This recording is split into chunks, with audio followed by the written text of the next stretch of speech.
유산? 당연히 내가 다 받아야지. 넌 시집간 딸이잖아. 장례식장 복도에서 오빠 민수의 목소리가 들렸습니다.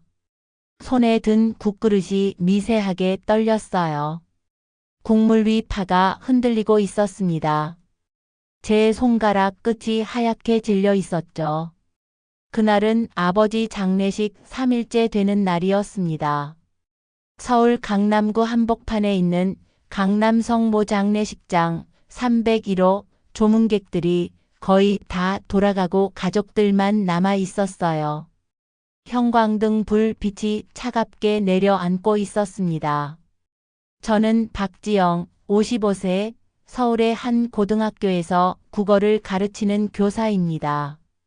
32년 교직 생활을 해왔고 내년이면 정년 퇴임이에요. 오빠와는 3살 차이. 어릴 적부터 오빠는 대학, 너는 시집이라는 말을 들으며 자랐습니다. 복도 끝에서 새언니 수진의 목소리가 섞여 들렸어요. 여보, 회사 정리하려면 빨리 유산 처리해야 한다니까. 그 순간 제 시선이 빈소 안쪽으로 향했습니다. 아버지 영정 사진 옆에 낡은 가죽 서류 가방이 놓여 있었어요. 30년도 더 된 것 같은 갈색 가죽이 달아서 검게 변한 가방이었습니다. 아버지가 평생 회사 다니실 때 들고 다니시던 바로 그 가방이었죠. 분명 아버지 사무실에 있어야 할 물건인데 왜 여기에 있는지 이상했습니다. 국그릇을 상 위에 내려놓자 국물이 출렁이며 소리를 냈습니다. 냉장고 모터 소리가 윙윙거리며 장례식장을 채우고 있었습니다. 복도에서 오빠의 구두 소리가 딱딱거리며 가까워졌습니다. 지영아, 너도 알잖아. 회사는 당연히 장남인 내가 물려받는 거고 집도 내가 가져가야지. 통장에 얼마 안 남았을 텐데 그건 반반 나누자. 민수 오빠가 양복 주머니에 손을 넣은 채 여유로운 표정으로 빈소 안으로 들어왔습니다. 새언니 수진도 뒤따라 들어와 제 옆에 섰습니다. 아가씨, 우리도 속상하지만 현실적으로 생각해야죠. 회사 빚도 있고 해서 말이에요. 그녀의 목소리는 부드럽지만 눈빛은 차갑게 저를 후고 있었습니다. 저는 아무 말도 하지 않았습니다. 다만 영정 사진 속 아버지를 바라봤어요. 아버지의 눈빛이 제게 무언가를 말하고 있는 것 같았습니다. 그러나 그때는 그 의미를 알 수 없었습니다. 창밖으로 11월의 찬바람이 불어왔고 장례식장 문틈으로 바람이 스며들면서 등골이 서늘해졌습니다. 참, 지영아. 병원비는 내가 다 냈으니까 네가 따로 청구할 건 없지? 오빠의 말에 심장이 쿵 떨어졌습니다. 3년 동안 제가 낸 병원비가 5억 원이었습니다. 제 월급 5년치를 쏟아부은 돈이었죠. 그런데 오빠는 단 한 푼도 내지 않았습니다. 손끝이 저리고 숨이 막히는 것 같았지만 저는 고개만 끄덕였습니다. 네, 오빠. 제 목소리는 작게 떨렸습니다. 오빠는 만족한 듯 고개를 끄덕이고 복도로 나갔고 새언니도 따라 나가며 역시 아가씨는 착해라고 중얼거렸습니다. 그들의 발걸음 소리가 멀어지고 장례식장은 다시 조용해졌습니다. 형광등 불빛만 윙윙거리며 흔들리고 있었습니다. 저는 천천히 영정사진 앞으로 다가가 무릎을 꿇고 앉았습니다. 아빠 눈물이 흘러내렸습니다. 시선이 다시 그 가죽 가방으로 향했습니다. 왜 그렇게 신경이 쓰였을까요? 마치 아버지가 저한테 뭔가를 말하려는 것 같았습니다. 그날 밤 조문객들이 모두 돌아가고 빈소를 정리할 때 저는 그 가방을 집어들었습니다. 무게가 느껴졌습니다. 안에 뭔가가 들어있는 게 분명했습니다. 하지만 열어볼 용기가 나지 않았습니다. 열면 안 될 것 같았어요. 아니, 열면 모든 것이 달라질 것 같은 두려움이었습니다. 가방을 꼭 껴안은 채 장례식장 밖으로 나왔습니다. 11월의 찬바람이 뺨을 때렸습니다. 하늘에는 별이 하나도 보이지 않았습니다. 서울의 밤은 언제나 너무 밝아서 별을 볼 수 없었죠. 그날 저는 오빠의 진짜 얼굴을 봤습니다. 그리고 알았습니다. 앞으로 제 인생이 완전히 바뀌게 될 것이라는 걸요. 그날 이후로 3년을 거슬러 올라가 보겠습니다. 2020년 10월이었어요. 아버지가 위암 사기 판정을 받으셨던 그날부터 제 일상은 완전히 바뀌었습니다. 매일 아침 6시에 일어나 학교 갈 준비를 하고 오전 8시 20분까지 교실에 들어가야 했어요. 국어 수업을 5시간씩 하고 저녁 7시쯤 퇴근해서 집에 돌아오면 남편 태수가 저녁을 차려놓고 기다렸습니다. 평범한 교사의 일상이었죠. 하지만 주말은 달랐어요. 토요일 아침이면 저는 서울 강남의 세브란스 대학 병원으로 향했습니다. 11층 안병동에 계신 아버지를 만나러 가는 길이었어요. 엘리베이터 안에서 소독약 냄새가 코를 찔렀고 11층 버튼을 누를 때마다 손가락이 떨렸습니다. 아버지 병실은 1103호였습니다. 문을 열면 언제나 같은 풍경이 펼쳐졌어요. 창가 침대에 누워 계신 아버지, 그 옆에 링거줄, 그리고 침대 옆 작은 탁자 위의 물컵과 과일 바구니. 지영이 왔구나. 아버지는 늘 반갑게 웃으며 맞아주셨지만 그 웃음 뒤로 스쳐 지나가는 고통의 표정을 저는 알고 있었습니다. 창밖으로는 가을 낙엽이 떨어지고 있었어요. 2020년 가을부터 2023년 여름까지 3년간 저는 매주 병원을 찾았습니다. 그런데 이상한 점이 하나 있었습니다. 오빠는 거의 오지 않았어요. 처음 입원하셨을 때 오빠가 말했죠. 아버지, 제가 병원비 다 댈게요. 걱정 마세요. 회사 자금으로 처리하면 되니까. 그 말을 들었을 때 저는 안심했었습니다. 오빠가 회사 대표이사니까 경제적으로 여유가 있을 거라고 생각했어요. 하지만 3개월이 지나자 이상한 일들이 벌어지기 시작했습니다. 병원 원무과에서 전화가 왔습니다. 보호자분, 이번 달 병원비가 아직 입금이 안 됐는데요. 저는 깜짝 놀라 오빠에게 전화했어요. 오빠, 병원에서 연락 왔는데 병원비가 미안. 회사 자금 이체가 좀 늦어져서 그래. 내가 바로 처리할게. 오빠의 목소리는 여유로웠습니다. 그러나 일주일이 지나도 입금은 되지 않았고 결국 저는 제 통장에서 2천만 원을 꺼내 병원비를 냈습니다. 그때는 일시적인 문제라고 생각했어요. 하지만 그게 시작이었습니다. 2021년 아버지의 항암 치료가 본격적으로 시작됐습니다. 한 달 치료비가 1,500만 원씩 나왔고 3개월마다 정밀 검사를 하면 추가로 500만 원이 들었습니다. 저는 오빠에게 더 이상 기대하지 않기로 했습니다. 대신 제 적금을 깼습니다. 20년간 모아둔 1억 원을 모두 병원비로 냈습니다. 2022년이 되자 상황은 더 심각해졌습니다. 아버지의 상태가 악화되면서 중환자실에 입원하셨고 하루 입원비가 200만 원이었습니다. 일주일이면 1,400만 원, 한 달이면 6천만 원이 나왔습니다.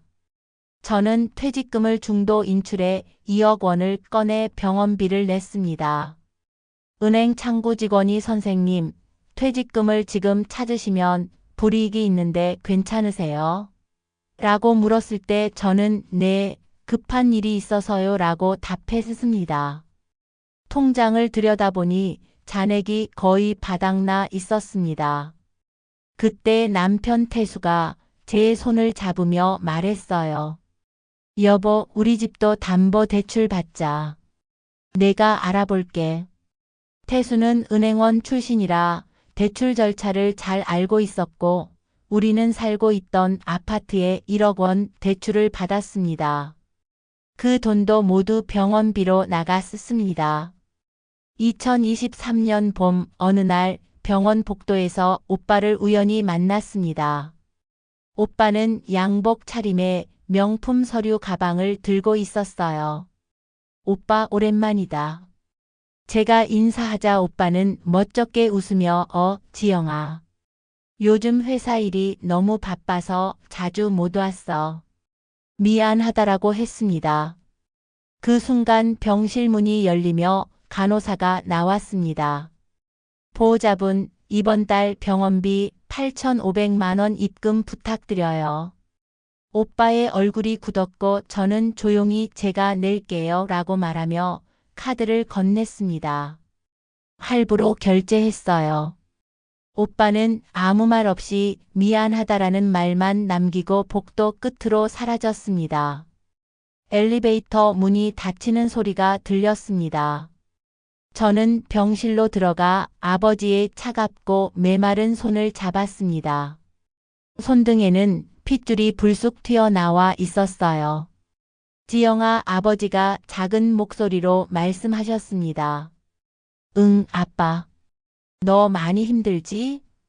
아버지의 눈에 눈물이 맺혔고 저는 아니야, 아빠. 괜찮아라고 고개를 저었습니다. 하지만 사실은 괜찮지 않았습니다. 제 통장 잔액은 200만 원, 대출금은 1억 원, 매달 빠져나가는 카드값은 500만 원이었습니다.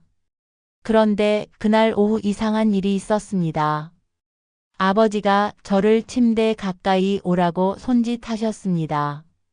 지영아, 나중에 최 변호사 찾아가라. 저는 고개를 갸우뚱했어요. 최 변호사요? 누구세요? 아빠 친구야. 30년 지기지. 연락처는 내 수첩에 있어. 아버지의 목소리가 떨렸습니다. 왜요, 아빠? 그냥 찾아가 봐. 아빠가 부탁한 거 있으니까. 아버지는 더 이상 말씀하지 않으셨습니다. 그날 저녁 집에 돌아와 남편에게 여보, 아빠가 이상한 말씀 하셨어. 변호사를 찾아가래라고 말했더니 태수는 아무래도 유언장 관련된 거 아닐까? 라고 했습니다. 저는 고개를 저었습니다. 유언장? 아빠한테 남은 재산이 있을까? 회사도 적자고. 그때는 몰랐습니다. 아버지가 무엇을 준비하고 계셨는지를요. 3년 동안 제가 낸 병원비는 총 5억 원이 넘었습니다. 평생 저축과 퇴직금, 그리고 대출금까지 모두 쏟아부은 돈이었어요. 하지만 오빠는 단 한 푼도 내지 않았습니다. 그런데도 장례식장에서 오빠는 말했습니다. 병원비는 내가 다 냈으니까. 그 순간이 떠올랐습니다. 병원 복도의 차가운 형광등 불빛, 소독약 냄새, 아버지의 차가운 손, 그리고 통장 잔액이 바닥나는 걸 보던 그 불안한 순간들이요. 그때는 알지 못했습니다. 이 모든 것이 아버지의 계획이었다는 것을요. 장례식 이틀째 아침이었습니다. 빈소 앞 식탁에는 아침 식사가 차려져 있었어요. 미역국, 김치, 계란말이, 그리고 밥. 저는 오빠 가족과 마주 앉아 있었습니다. 남편 태수는 제 옆에 앉았고 딸 서연이는 당직 때문에 병원에 있었어요. 새언니 수진이 국을 떠먹으며 말했습니다. 아가씨, 요즘 학교 월급 많이 나오죠? 숟가락을 든 제 손이 멈췄습니다. 보통이에요. 제가 조심스럽게 대답했어요. 수지는 계속 말을 이어갔습니다. 교사면 연봉이 7천만 원은 되잖아요. 거기다 방학도 있고. 부럽더라고요. 그녀의 목소리는 부드러웠지만 눈빛은 날카로웠습니다. 저는 대답하지 않았습니다. 그냥 밥을 한 숟갈 떠서 입에 넣었어요. 밥알이 목구멍으로 넘어가지 않았습니다. 오빠 민수가 끼어들었습니다. 새언니 말이 맞아. 지영이 너 정년까지 하면 퇴직금도 꽤 될 거 아냐? 제 심장이 쿵 내려앉았습니다. 왜 이런 이야기를 하는 걸까요? 수진이 다시 말했습니다. 그런데 말이에요, 아가씨. 아버님 병원비를 오빠가 다 댔잖아요. 3년이면 얼마나 많이 들었겠어요. 좀 보태야 하는 거 아니에요? 젓가락이 제 손에서 떨어졌습니다. 찰그랑 소리가 식탁을 울렸어요. 모두의 시선이 저를 향했습니다. 뭐라고 하셨어요? 제 목소리가 작게 떨렸습니다. 오빠가 미역국을 떠먹으며 말했습니다. 새언니 말이 맞지. 나도 회사 운영하느라 힘든데 병원비까지 다 댔잖아. 3년이면 얼마야? 최소 10억은 들었을 거야. 제 손끝이 하얗게 질렸습니다. 숨이 막히는 것 같았어요. 오빠. 제가 입을 열었습니다. 오빠는 병원비 한 푼도 안 냈잖아요. 식탁이 조용해졌습니다. 밥 먹는 소리도 멈췄어요. 형광등의 윙윙거리는 소리만 들렸습니다. 오빠의 얼굴이 굳었습니다. 뭐? 내가 안 냈다고? 야, 나 회사 돈으로 한 푼도 안 내셨어요. 제 목소리가 점점 커졌습니다. 제가 다 냈어요. 3년간 5억 원을요. 수진의 눈이 커졌습니다. 5억? 5억이요? 그녀의 목소리가 날카로워졌습니다. 저는 가방에서 서류 봉투를 꺼냈습니다. 3년간 모아둔 병원 영수증 뭉치였습니다. 식탁 위에 펼쳐 두었습니다. 여기 다 있어요. 2020년 10월부터 2023년 8월까지 매달 제 이름으로 결제한 영수증이에요. 오빠가 영수증을 집어들었고 그의 손이 떨리고 있었습니다. 이게 정말이야? 네. 제 통장에서 2억, 퇴직금에서 2억, 대출금으로 1억. 총 5억 원이에요. 제 목소리는 차분했지만 가슴속은 불타오르고 있었습니다. 수진이 소리쳤습니다. 그럼 오빠는 뭘 한 거예요? 회사에서 병원비 명목으로 돈 빼냈다면서요? 오빠의 얼굴이 창백해졌습니다. 그건 회사 자금 운영이 어려워서 운영비를 병원비라고 장부에 적으셨어요. 제가 물었습니다. 그 순간 남편 태수가 끼어들었습니다. 형님, 제가 알아본 바로는 회사에서 3년간 12억 원이 병원비 명목으로 인출됐더군요. 그런데 실제로 병원에 납부된 금액은 제 와이프가 낸 5억 뿐입니다. 나머지 돈은 어디로 갔습니까? 식탁 위 밥그릇에서 김이 서서히 사라지고 국물이 식어가고 있었습니다. 오빠는 아무 말도 하지 못했고 입만 벙긋거릴 뿐이었습니다. 수진이 급하게 말했습니다. 그건 회사 운영비로 쓴 거예요. 직원 월급도 줘야 하고 자재비도 내야 하잖아요. 그럼 왜 병원비라고 장부에 적었어요? 태수의 목소리가 낮고 차갑게 깔렸습니다. 그건 세무사가 잘못 처리한 거죠. 수진의 목소리가 높아졌습니다. 3년간 계속 잘못 처리했다는 거예요. 제가 물었습니다.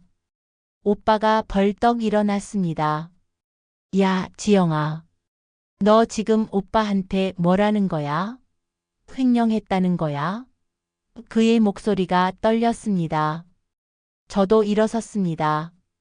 저는 사실만 말하는 거예요.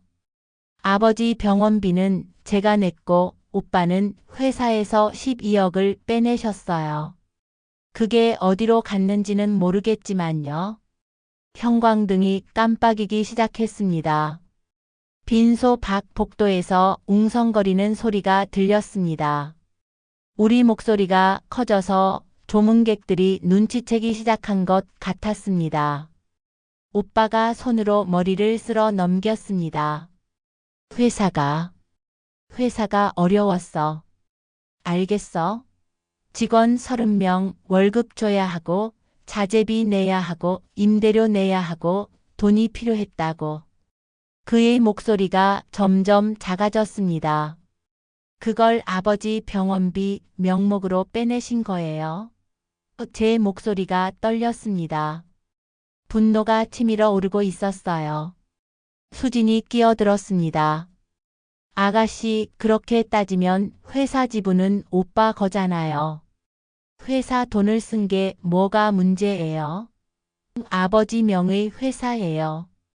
오빠는 대표이사일 뿐이에요. 태수가 차분하게 말했습니다. 그 말에 오빠가 주먹으로 식탁을 쳤습니다. 쾅! 밥그릇이 튀었고 국물이 식탁 위로 쏟아졌습니다. 이봐, 김 교수. 당신이 왜 끼어들어? 우리 집안일이야. 오빠가 소리쳤습니다. 저는 그때 알았습니다. 오빠가 무언가를 숨기고 있다는 걸요.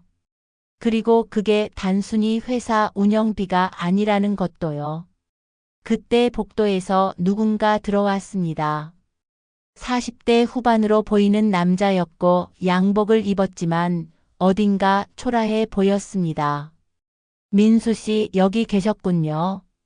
그 남자가 말했습니다. 오빠의 얼굴이 더 창백해졌습니다. 아, 김 사장님.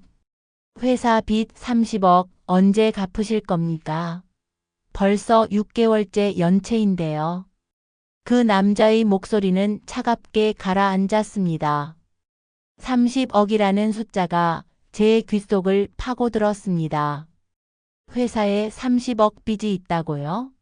오빠는 아무 말도 하지 못했고 그 남자를 밖으로 끌어냈습니다. 잠깐만요, 밖에서 얘기합시다. 둘은 복도로 나갔고 문이 닫히는 소리가 들렸습니다. 빈소 안에는 저와 수진, 그리고 남편만 남았습니다. 수진이 저를 노려보며 말했습니다. 만족하세요? 오빠 망신 주고. 저는 대답하지 않았습니다. 그냥 흩어진 영수증들을 다시 봉투에 넣었습니다. 손이 떨렸습니다. 남편이 제 어깨에 손을 얹었습니다. 밖에서 오빠의 목소리가 들렸습니다.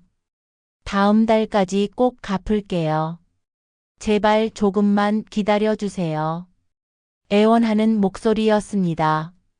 제 가슴이 답답했습니다. 회사에 30억 빚이 있다면 오빠가 빼낸 12억은 대체 어디로 간 걸까요? 직원 월급과 운영비로 썼다고 했지만 그럼 왜 회사는 더 망해가고 있는 걸까요? 의심이 꼬리를 물고 이어졌습니다. 그때 또 다른 남자가 들어왔습니다. 50대 초반, 정장을 입고 서류 가방을 든 남자였습니다. 실례합니다. 고 박철수 회장님 장례식장이 맞습니까? 네, 맞는데요. 제가 대답했습니다. 저는 기업은행 여신팀 박 과장입니다. 회사 대출금 15억 원 상환건으로 연락드렸는데 연락이 안 되셔서요. 또 빚이었습니다. 15억이라는 숫자가 제 머릿속을 어지럽혔습니다. 그 남자는 명함을 건네고 나갔습니다. 명함을 보니 손이 떨렸습니다. 회사 빚이 총 45억이 넘는다는 뜻이었습니다. 그 순간 깨달았습니다. 오빠가 장례식장에서 유산 이야기를 꺼낸 이유를요. 회사를 살리려면 돈이 필요했던 겁니다. 아버지의 유산을 제가 가진 것까지도 모두 빼앗아 회사 빚을 갚으려는 속셈이었던 것입니다. 장례식장 창밖으로 비가 내리기 시작했습니다. 11월의 찬비가 유리창을 두드렸습니다. 형광등 불빛이 흔들렸습니다. 그날 저는 확신했습니다. 오빠를 더 이상 믿어서는 안 된다는 것을요. 장례식 마지막 날 저녁 8시였습니다. 조문객들이 모두 돌아가고 빈소를 정리하기 시작했어요. 남편 태수는 장례식장 직원들과 이야기하고 있었고 오빠 부부는 회사 채권자들과 복도에서 만나고 있었습니다. 저는 혼자 빈소 안에 남아 있었어요. 영정 사진 속 아버지가 저를 내려다보고 있었습니다. 그 시선이 무언가를 말하고 있는 것 같았어요. 저는 천천히 영정 옆에 놓인 가죽 가방으로 다가갔습니다. 3일 내내 그 가방이 신경 쓰였어요. 왜 하필 영정 옆에 놓여 있는 걸까요? 가방을 집어들었습니다. 무게가 있었어요. 안에 뭔가 들어있는 게 분명했습니다. 손이 떨렸어요. 지퍼를 천천히 열었습니다. 찍 소리가 조용한 빈소에 울렸어요. 가방 안을 들여다봤습니다. 그 순간 숨이 멎었어요. 하얀 봉투 하나가 들어 있었습니다. 봉투 겉면에는 아버지의 손글씨로 이렇게 적혀 있었어요. 지영에게. 손이 떨렸습니다. 봉투를 꺼냈어요. 무게가 거의 없었습니다. 하지만 그 안에 뭔가 중요한 것이 들어있다는 걸 직감적으로 알았어요. 가방 안을 더 뒤져봤습니다. 작은 열쇠 하나가 바닥에 놓여 있었어요. 은행 대여금고 열쇠였습니다.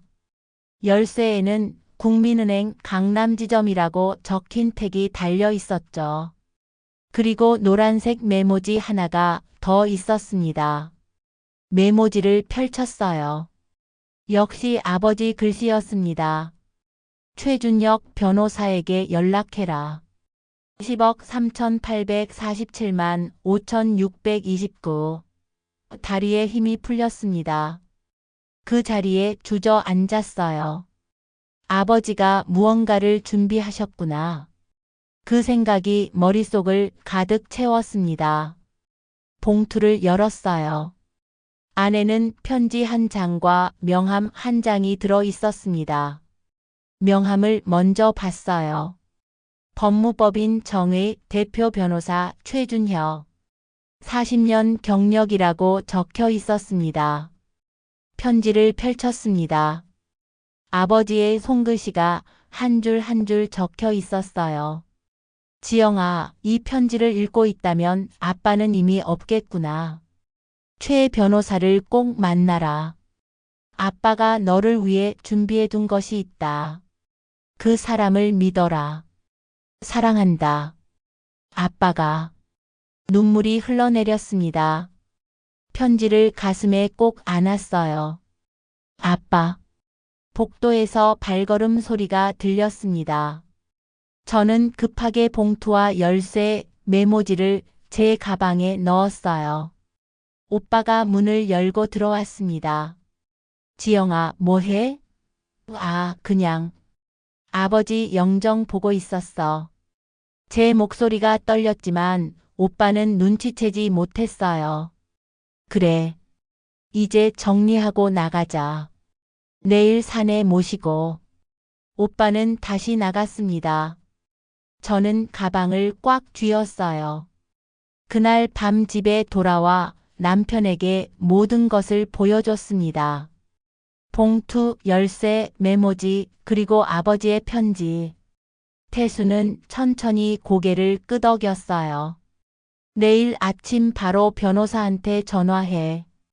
아버지가 뭔가 준비하신 게 분명해. 다음 날 아침 9시 저는 떨리는 손으로 전화를 걸었습니다. 여보세요, 법무법인 정의입니다. 젊은 여자 목소리가 들렸어요. 저 최준혁 변호사님과 통화할 수 있을까요? 박지영이라고 하는데요. 아, 박지영 선생님이시군요. 기다리고 있었습니다. 잠시만요. 기다리고 있었다는 말에 가슴이 두근거렸어요. 잠시 후 굵은 남자 목소리가 들렸습니다. 지영씨, 최준혁입니다. 철수 형님께서 부탁하신 일이 있어서요. 오늘 오후에 사무실로 오실 수 있으신가요? 네, 가겠습니다. 오후 2시 저는 서울 서초동에 있는 법무법인 정의를 찾았습니다. 20층 건물이었어요. 엘리베이터를 타고 15층에 내렸습니다. 유리문을 열고 들어가니 고급스러운 인테리어가 눈에 들어왔어요. 박지영 선생님이시죠? 이쪽으로 오세요. 직원이 저를 안내했습니다. 긴 복도를 지나 회의실에 들어갔어요. 창밖으로 서울 시내가 보였습니다. 잠시 후 문이 열렸어요. 60대 초반으로 보이는 남자가 들어왔습니다. 흰 머리에 정장을 입고 있었어요. 지영 씨 처음 뵙겠습니다. 최준혁입니다. 철수 형님과는 40년 지기였어요. 그의 목소리는 따뜻했지만 눈빛은 날카로웠습니다. 앉으세요. 저는 의자에 앉았어요. 손이 떨렸습니다.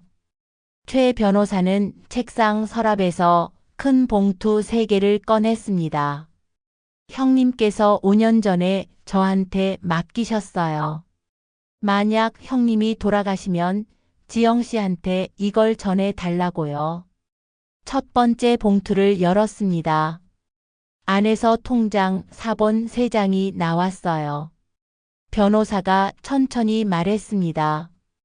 우리은행 계좌, 예금주 박지영, 잔액 50억 원. 귀를 의심했습니다. 50억? 신한은행 계좌, 예금주 박지영, 잔액 70억 원. 손이 떨렸어요. 히티은행 계좌, 예금주 박지영, 잔액 30억 원. 온몸이 얼어붙었습니다. 합계 150억 원입니다. 최 변호사의 목소리가 들렸지만 멀게 느껴졌습니다. 머릿속이 하얗게 비어갔어요. 150억이요? 제 목소리가 떨렸습니다. 네, 형님께서 30년간 모으신 돈입니다.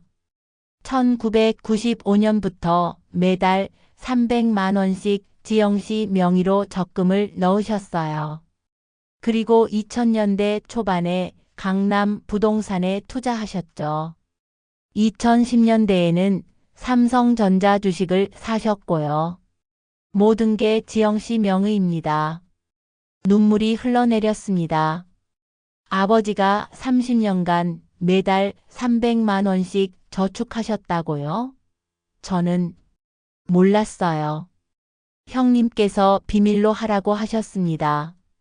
지영 씨가 힘들어 하시는 걸 보면 마음이 아프시지만 때가 되면 알게 될 거라고 하셨어요. 변호사가 2번째 봉투를 열었습니다. 부동산 등기부 등본이 나왔어요. 강남구 대치동 장례식 마지막 날 저녁 8시였습니다. 조문객들이 모두 돌아가고 빈소를 정리하기 시작했어요. 남편 태수는 장례식장 직원들과 이야기하고 있었고 오빠 부부는 회사 채권자들과 복도에서 만나고 있었습니다. 저는 혼자 빈소 안에 남아 있었어요. 영정 사진 속 아버지가 저를 내려다보고 있었습니다. 그 시선이 무언가를 말하고 있는 것 같았어요. 저는 천천히 영정 옆에 놓인 가죽 가방으로 다가갔습니다. 3일 내내 그 가방이 신경 쓰였어요. 왜 하필 영정 옆에 놓여 있는 걸까요? 가방을 집어들었습니다. 무게가 있었어요. 안에 뭔가 들어있는 게 분명했습니다. 손이 떨렸어요. 지퍼를 천천히 열었습니다. 찌익 소리가 조용한 빈소에 울렸어요. 가방 안을 들여다봤습니다. 그 순간 숨이 멎었어요. 하얀 봉투 하나가 들어 있었습니다. 봉투 겉면에는 아버지의 손글씨로 이렇게 적혀 있었어요. 지영에게. 손이 떨렸습니다. 봉투를 꺼냈어요. 무게가 거의 없었습니다. 하지만 그 안에 뭔가 중요한 것이 들어있다는 걸 직감적으로 알았어요. 가방 안을 더 뒤져봤습니다. 작은 열쇠 하나가 바닥에 놓여 있었어요. 은행 대여금고 열쇠였습니다. 열쇠에는 국민은행 강남지점이라고 적힌 택이 달려 있었죠. 그리고 노란색 메모지 하나가 더 있었습니다. 메모지를 펼쳤어요. 역시 아버지 글씨였습니다. 최준혁 변호사에게 연락해라. 10억 3,847만 5,629. 다리에 힘이 풀렸습니다. 그 자리에 주저앉았어요. 아버지가 무언가를 준비하셨구나. 그 생각이 머릿속을 가득 채웠습니다. 봉투를 열었어요. 안에는 편지 한 장과 명함 한 장이 들어 있었습니다. 명함을 먼저 봤어요. 법무법인 정의 대표 변호사 최준혁. 40년 경력이라고 적혀 있었습니다. 편지를 펼쳤습니다. 아버지의 손글씨가 한 줄 한 줄 적혀 있었어요. 지영아, 이 편지를 읽고 있다면 아빠는 이미 없겠구나. 최 변호사를 꼭 만나라. 아빠가 너를 위해 준비해 둔 것이 있다. 그 사람을 믿어라. 사랑한다. 아빠가. 눈물이 흘러내렸습니다. 편지를 가슴에 꼭 안았어요. 아빠. 복도에서 발걸음 소리가 들렸습니다. 저는 급하게 봉투와 열쇠, 메모지를 제 가방에 넣었어요. 오빠가 문을 열고 들어왔습니다. 지영아, 뭐해? 그냥. 아버지 영정 보고 있었어. 제 목소리가 떨렸지만 오빠는 눈치채지 못했어요. 그래. 이제 정리하고 나가자. 내일 산에 모시고. 오빠는 다시 나갔습니다. 저는 가방을 꽉 쥐었어요. 그날 밤 집에 돌아와 남편에게 모든 것을 보여줬습니다. 봉투, 열쇠, 메모지, 그리고 아버지의 편지. 태수는 천천히 고개를 끄덕였어요. 내일 아침 바로 변호사한테 전화해. 아버지가 뭔가 준비하신 게 분명해. 다음 날 아침 9시 저는 떨리는 손으로 전화를 걸었습니다. 여보세요, 법무법인 정의입니다. 젊은 여자 목소리가 들렸어요. 저 최준혁 변호사님과 통화할 수 있을까요? 박지영이라고 하는데요. 박지영 선생님이시군요. 기다리고 있었습니다. 잠시만요. 기다리고 있었다는 말에 가슴이 두근거렸어요. 잠시 후 굵은 남자 목소리가 들렸습니다. 지영씨, 최준혁입니다. 철수 형님께서 부탁하신 일이 있어서요. 오늘 오후에 사무실로 오실 수 있으신가요? 네, 가겠습니다. 오후 2시 저는 서울 서초동에 있는 법무법인 정의를 찾았습니다. 20층 건물이었어요. 엘리베이터를 타고 15층에 내렸습니다.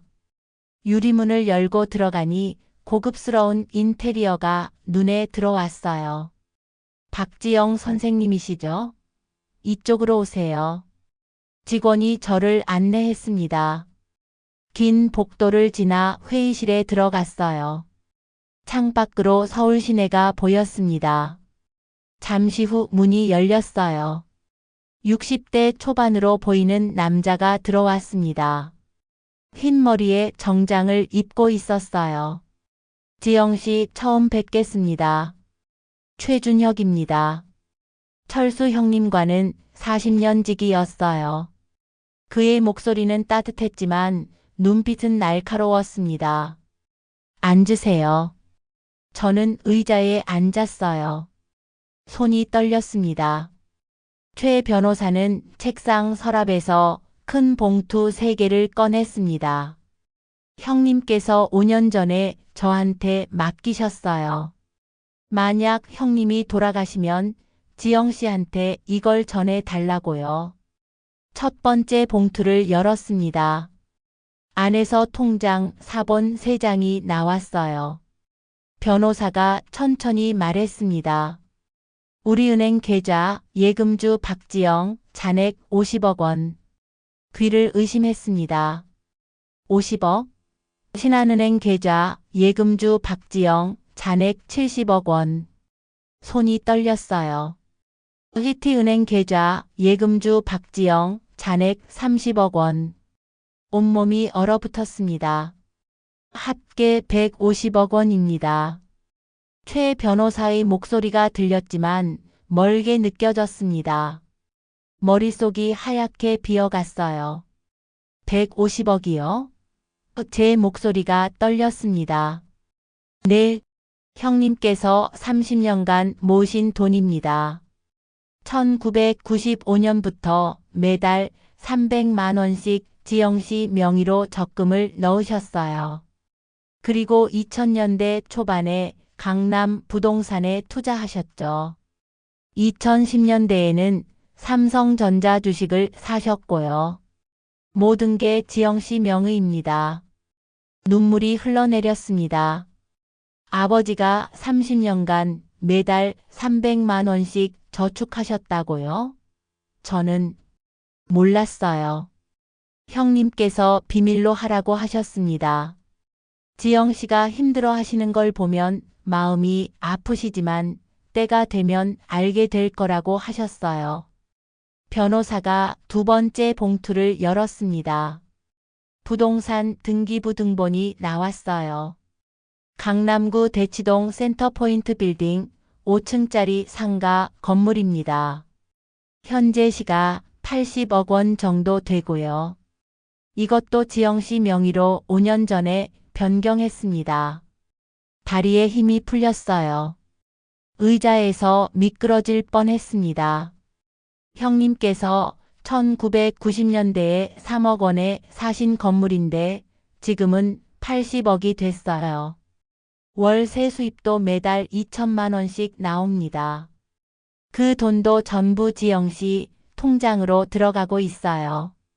변호사가 세 번째 봉투를 꺼냈습니다. 이건 형님 편지입니다. 지영 씨한테 직접 전해달라고 하셨어요. 편지를 받았습니다. 손이 떨려 제대로 잡을 수가 없었어요. 천천히 펼쳤습니다. 아버지의 손글씨가 한 장 가득 적혀 있었어요. 지영아, 이 편지를 읽고 있다면 아빠는 이미 세상에 없겠구나. 30년간 모은 돈이다. 회사 돈이 아니라 아빠가 개인적으로 주식과 부동산으로 번 돈이다. 민수에게는 회사를 물려준다. 하지만 회사에는 30억 빚이 있다. 너에게는 이 돈을 준다. 150억이다. 아빠가 왜 이렇게 했는지 알겠지? 민수는 장남이라는 이유로 모든 걸 받아왔다. 대학도 회사도 집도. 너는 딸이라는 이유로 아무것도 받지 못했다. 하지만 아빠는 알고 있었다. 진짜 효자는 누구인지, 병원비를 누가 냈는지, 아빠가 아플 때 누가 매일 왔는지. 이제 너의 차례다. 이 돈으로 너의 인생을 살아라. 그리고 민수에게는 알려주지 마라. 그 아이는 스스로 깨달아야 한다. 돈이 아니라 사람이 중요하다는 것을. 사랑한다, 지영아. 아빠가 편지를 읽는 동안 눈물이 멈추지 않았습니다. 책상 위에 눈물이 똑똑 떨어졌어요. 최 변호사가 조용히 티슈를 건넸습니다. 한참을 울었어요. 얼마나 시간이 지났을까요? 변호사가 천천히 말했습니다. 형님께서 5년 전부터 준비하셨어요. 큰 아드님이 회사 돈을 빼돌리는 걸 아셨습니다. 하지만 아들이라 말씀 못하시고 그냥 지켜보셨죠. 대신 지영 씨가 고생하시는 걸 보시고 개인 재산은 따로 모으셨습니다. 아버지가 오빠 일을 아셨어요? 제가 물었습니다. 네, 2년 전부터 아셨어요. 회사 장부를 보시고 이상하다고 생각하셨대요. 그래서 저한테 조사를 의뢰하셨습니다. 변호사가 또 다른 서류를 꺼냈어요. 이건 회사 자금 흐름 분석입니다. 지난 5년간 박민수 이사님이 회사에서 빼낸 돈이 총 20억 원입니다. 병원비 명목으로 12억, 운영비 명목으로 8억이요. 숨이 막혔습니다. 20억을 빼냈어요. 네. 실제 병원비로 쓴 건 거의 없고요. 대부분 개인 용도로 사용했습니다. 고급차 구매, 골프 회원권, 해외여행. 다 기록이 있습니다. 제 손이 주먹으로 쥐어졌어요. 분노가 치밀어 올랐습니다. 변호사가 계속 말했습니다. 형님께서 이 사실을 아시고 많이 상심하셨습니다. 그래서 건강이 더 나빠지신 것 같아요. 의사 선생님도 스트레스가 암을 악화시켰다고 하더군요. 가슴이 무너져 내렸습니다. 아버지가 오빠 때문에 더 아프셨다니. 하지만 형님께서 고소는 원하지 않으셨어요. 아들이니까요. 대신 지영 씨에게 이 자료를 주라고 하셨습니다. 필요하면 쓰라고요. 변호사가 USB를 건넸습니다. 여기 5년치 회사 장부와 계좌 이체 기록이 다 들어 있습니다. 제 손이 USB를 받았어요. 작은 USB였지만 무게가 엄청나게 느껴졌습니다. 그리고 한 가지 더. 변호사가 마지막 서류를 꺼냈어요. 이건 대여금고 열쇠입니다. 안에 형님께서 남기신 게 더 있대요. 국민은행 강남지점 302번 금고입니다. 제 가방에서 열쇠를 꺼냈습니다. 이거요? 네, 그겁니다. 내일이라도 은행에 가보세요. 회의실을 나올 때 다리가 후들거렸어요. 엘리베이터를 타고 1층으로 내려왔습니다. 밖으로 나오니 서울 거리가 보였어요. 사람들이 오가고 차들이 지나가고 모든 게 평소와 같았습니다. 하지만 제 세상은 완전히 바뀌어 있었어요. 150억 원. 그 숫자가 머릿속을 맴돌았습니다. 택시를 타고 집으로 향했어요. 창밖으로 서울 야경이 흘러갔습니다. 남산타워의 불빛이 반짝이고 있었어요. 핸드폰을 꺼내 남편에게 전화했습니다. 여보, 나 지금 가는 중이야. 집에서 기다려. 응, 어떻게 됐어? 직접 얘기할게. 믿기지 않을 거야. 전화를 끊었습니다. 택시 창밖으로 한강이 보였어요. 한강 다리 위 불빛들이 물에 반사되고 있었습니다. 그날 아버지가 30년간 숨겨둔 150억의 비밀을 알았습니다. 센터포인트 빌딩 5층짜리 상가 건물입니다. 현재 시가 80억 원 정도 되고요. 이것도 지영 씨 명의로 5년 전에 변경했습니다. 다리에 힘이 풀렸어요. 의자에서 미끄러질 뻔했습니다.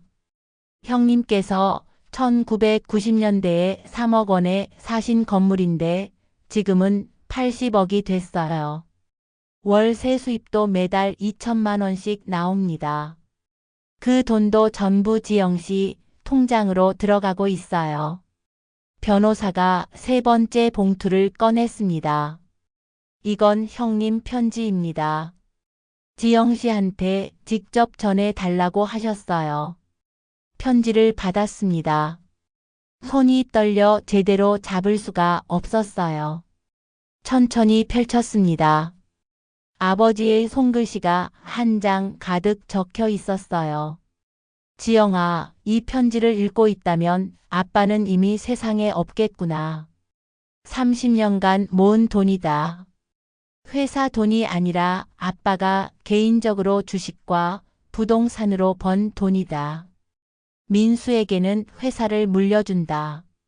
하지만 회사에는 30억 빚이 있다. 너에게는 이 돈을 준다. 150억이다. 아빠가 왜 이렇게 했는지 알겠지? 민수는 장남이라는 이유로 모든 걸 받아왔다. 대학도 회사도 집도. 너는 딸이라는 이유로 아무것도 받지 못했다. 하지만 아빠는 알고 있었다. 진짜 효자는 누구인지, 병원비를 누가 냈는지, 아빠가 아플 때 누가 매일 왔는지. 이제 너의 차례다. 이 돈으로 너의 인생을 살아라. 그리고 민수에게는 알려주지 마라. 그 아이는 스스로 깨달아야 한다. 돈이 아니라 사람이 중요하다는 것을. 사랑한다, 지영아. 아빠가. 편지를 읽는 동안 눈물이 멈추지 않았습니다. 책상 위에 눈물이 똑똑 떨어졌어요. 최 변호사가 조용히 티슈를 건넸습니다. 한참을 울었어요. 얼마나 시간이 지났을까요? 변호사가 천천히 말했습니다. 형님께서 5년 전부터 준비하셨어요. 큰 아드님이 회사 돈을 빼돌리는 걸 아셨습니다. 하지만 아들이라 말씀 못하시고 그냥 지켜보셨죠. 대신 지영 씨가 고생하시는 걸 보시고 개인 재산은 따로 모으셨습니다. 아버지가. 오빠 일을 아셨어요? 제가 물었습니다. 네, 2년 전부터 아셨어요. 회사 장부를 보시고 이상하다고 생각하셨대요. 그래서 저한테 조사를 의뢰하셨습니다. 변호사가 또 다른 서류를 꺼냈어요. 이건 회사 자금 흐름 분석입니다. 지난 5년간 박민수 이사님이 회사에서 빼낸 돈이 총 20억 원입니다. 병원비 명목으로 12억, 운영비 명목으로 8억이요. 숨이 막혔습니다. 20억을 빼냈어요. 네. 실제 병원비로 쓴 건 거의 없고요. 대부분 개인 용도로 사용했습니다. 고급차 구매, 골프 회원권, 해외여행. 다 기록이 있습니다. 제 손이 주먹으로 쥐어졌어요. 분노가 치밀어 올랐습니다. 변호사가 계속 말했습니다. 형님께서 이 사실을 아시고 많이 상심하셨습니다. 그래서 건강이 더 나빠지신 것 같아요. 의사 선생님도 스트레스가 암을 악화시켰다고 하더군요. 가슴이 무너져 내렸습니다. 아버지가 오빠 때문에 더 아프셨다니. 하지만 형님께서 고소는 원하지 않으셨어요. 아들이니까요. 대신 지영 씨에게 이 자료를 주라고 하셨습니다. 필요하면 쓰라고요. 변호사가 USB를 건넸습니다. 여기 5년치 회사 장부와 계좌 이체 기록이 다 들어 있습니다. 제 손이 USB를 받았어요. 작은 USB였지만 무게가 엄청나게 느껴졌습니다. 그리고 한 가지 더.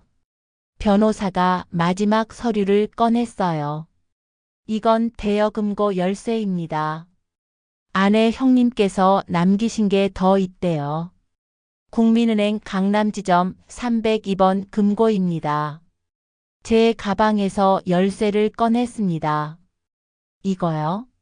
네, 그겁니다. 내일이라도 은행에 가보세요. 회의실을 나올 때 다리가 후들거렸어요.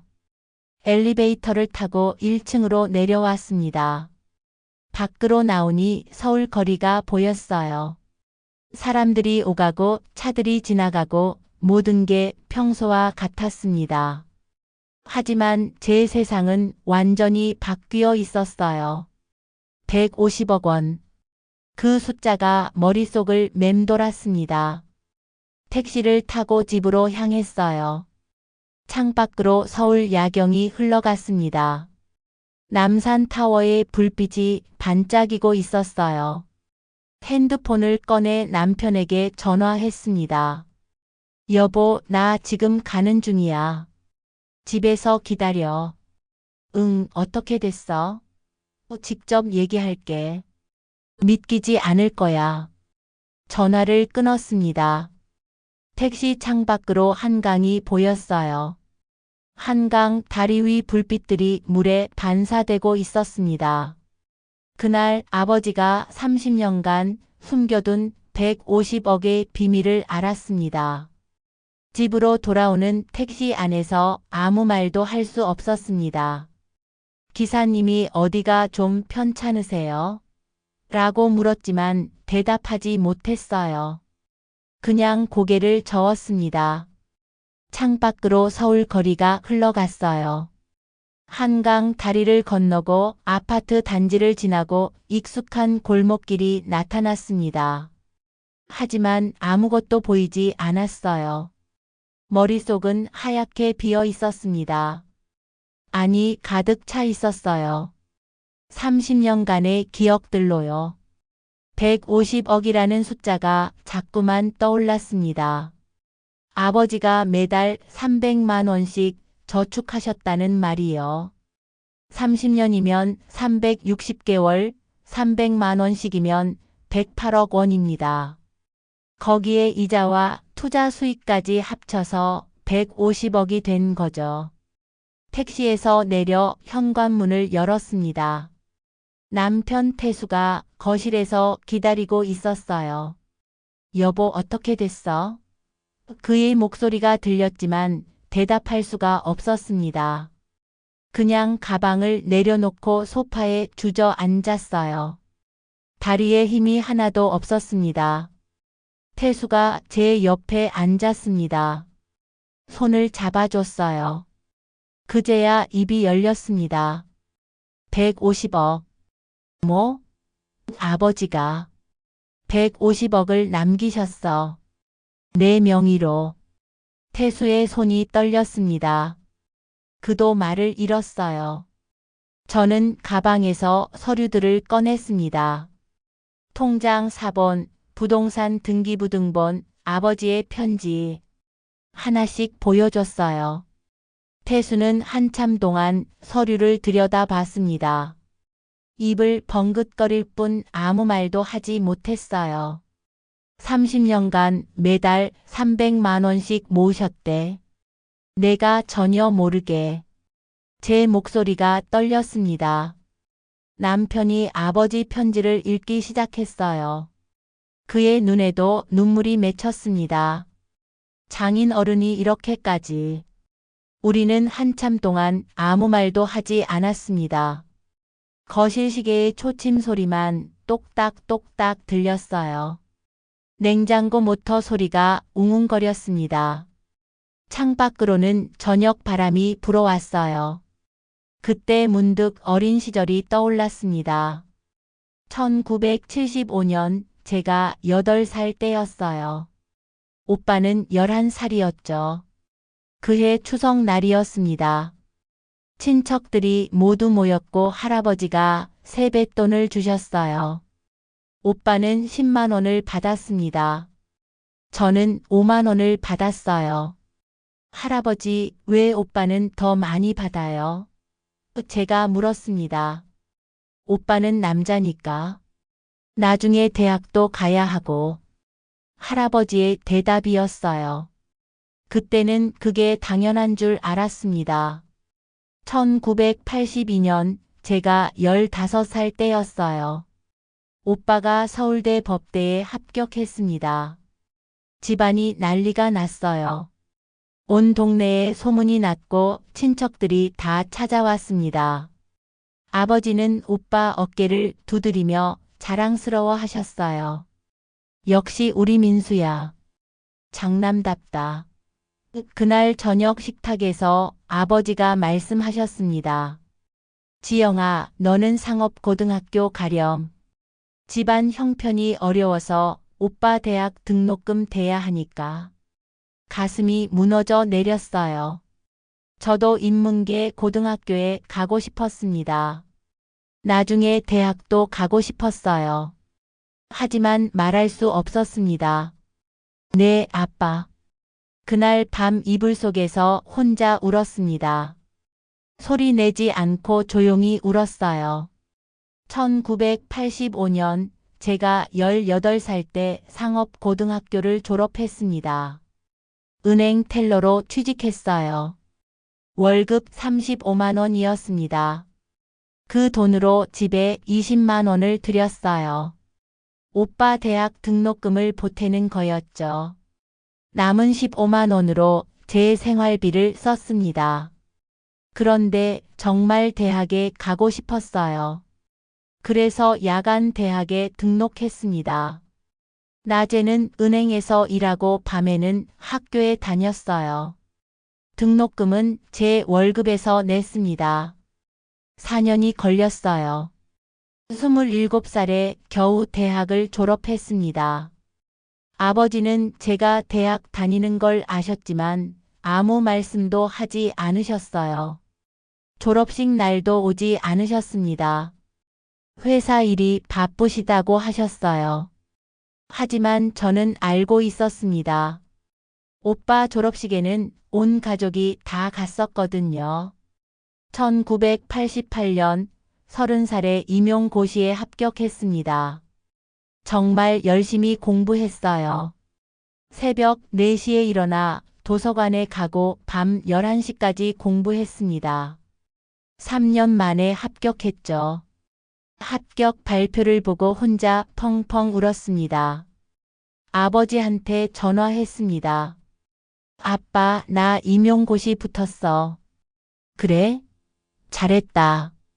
아버지의 목소리는 담담했어요. 축하한다는 말도 없었습니다.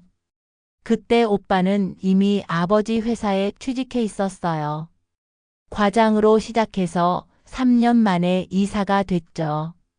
1995년 저는 35에 결혼했습니다. 남편은 대학 교수였어요. 결혼 자금은 제가 모은 돈으로 마련했습니다. 5천만 원이었어요. 아버지는 500만 원을 주셨습니다. 이게 아빠가 줄 수 있는 전부다. 미안하다. 아버지의 말씀이었어요. 저는 괜찮다고 했습니다. 사실 괜찮지 않았지만요. 오빠가 결혼할 때는 아버지가 아파트를 사주셨거든요. 2억 원짜리 아파트였습니다. 지금 생각해보니 그때가 1995년이었어요. 아버지가 제 명의로 적금을 시작하신 때가요. 매달 300만 원씩 저축하기 시작하셨던 거예요. 그걸 저는 전혀 몰랐습니다. 2020년 아버지가 암 선고를 받으셨을 때 저는 처음으로 아버지께 화를 냈어요. 아빠, 왜 이제야 병원에 가신 거예요? 진작 검진 받으셨으면. 미안하다, 지영아. 아빠가 바빠서. 아버지는 항상 바쁘셨습니다. 회사 일로 바쁘셨고 오빠 일로 바쁘셨어요. 저한테는 시간이 없으셨죠. 하지만 병원에 입원하신 후부터 달라지셨습니다. 제가 병문안 가면 정말 좋아하셨어요.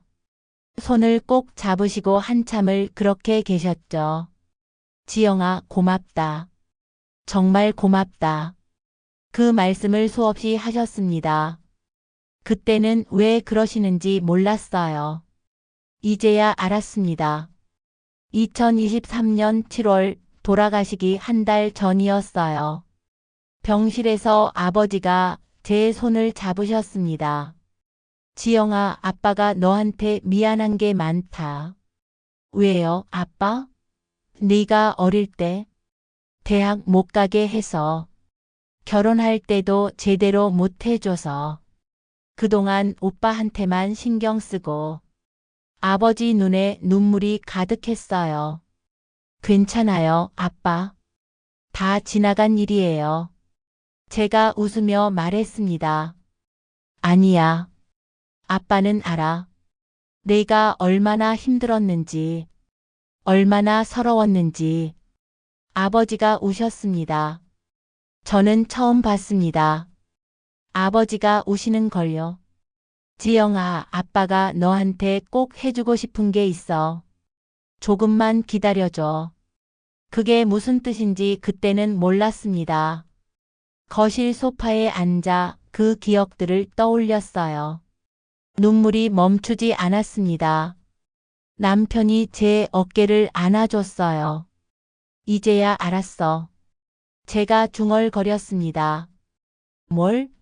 아버지가 미안하다고 하신 이유를요. 30년간 매달 300만 원씩. 그게 아버지의 사과였던 거예요. 태수가 고개를 끄덕였습니다.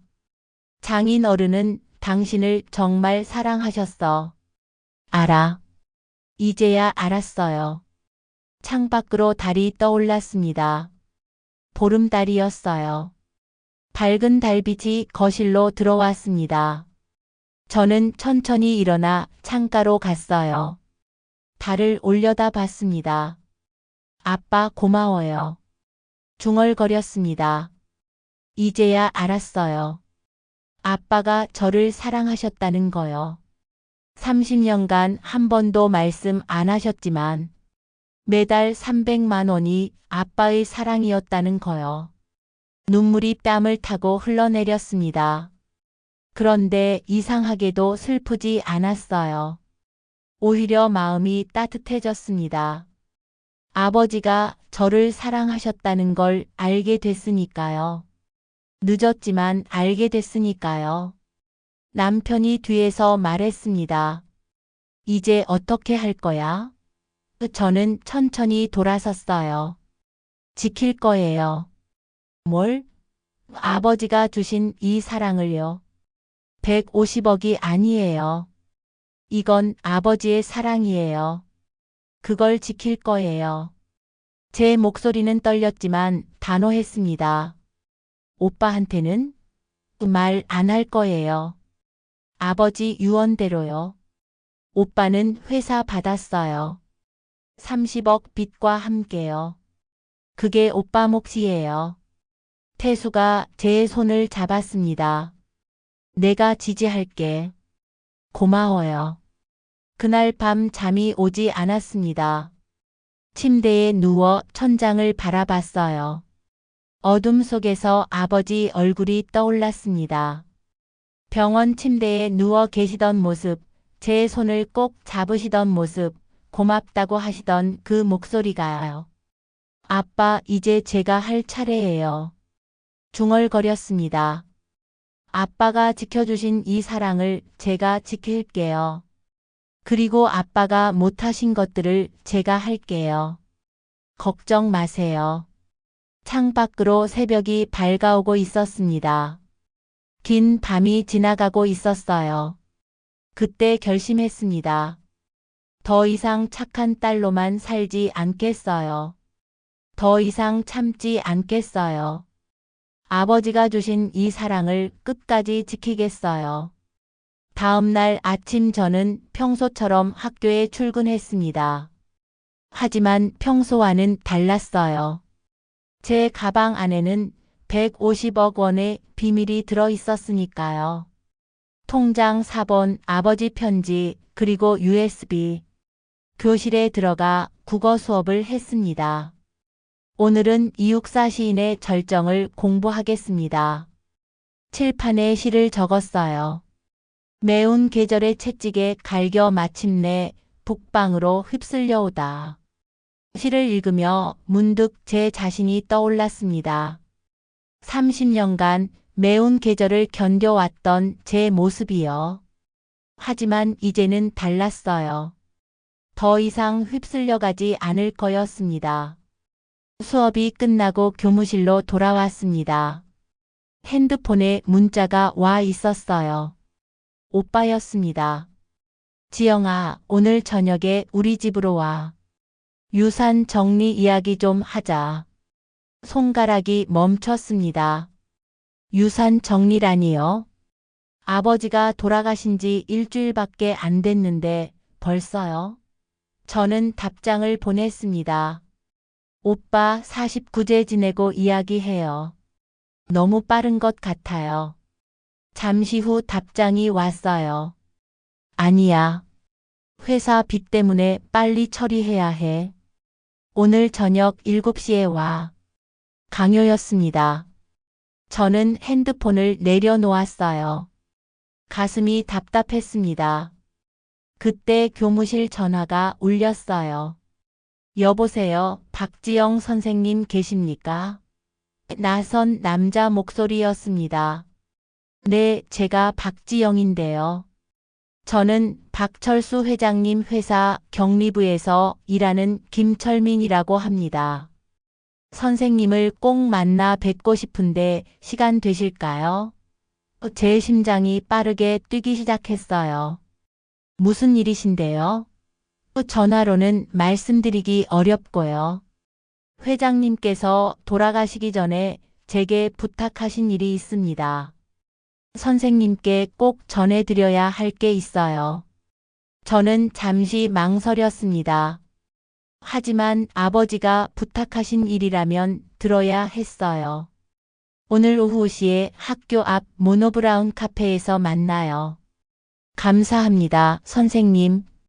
오후 5시 약속한 카페에 갔습니다. 구석 자리에 40대 중반으로 보이는 남자가 앉아 있었어요. 얼굴이 초췌해 보였습니다. 선생님, 저 김철민입니다. 그가 일어나 인사했어요. 악수를 청했습니다. 손이 차가웠어요. 마주 앉았습니다. 그는 커피도 시키지 않고 바로 말을 꺼냈어요.